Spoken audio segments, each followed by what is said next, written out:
সবাই যার যার কর্ম নিয়ে ব্যস্ত হয়ে যাবে। কে কার খবর রাখে? বন্ধু বান্ধবের যত জায়গা জুড়ে ছিলাম তা অন্য কেউ এসে পূরণ করে দেবে।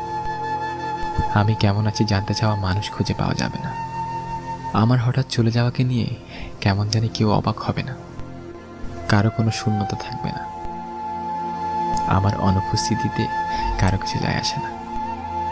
কয়েকদিন পর মা স্বাভাবিক হয়ে যাবে। মাঝে মাঝে হয়তো কষ্ট পাবে, তবে আবার ভুলেও যাবে। বাবা মনে করার সময় পাবে না। মা ছোট ভাইকে দেখে রাখতে রাখতে। ছোট ভাই সে তো পড়াশোনা নিয়ে ব্যস্ত হয়ে যাবে। নতুন নতুন বন্ধু হবে, তার মনে করার সময় কই। বন্ধুরা চাকরি নিয়ে ব্যস্ত, সংসার করতে হবে নতুন, তারাও মনে করবে না তেমন। ভালোবাসার মানুষ সে তো প্রথম দিনেই মহাখুশি, দ্বিতীয় দিন থেকেই মনে তো দূরের কথা, নাম শুনলেই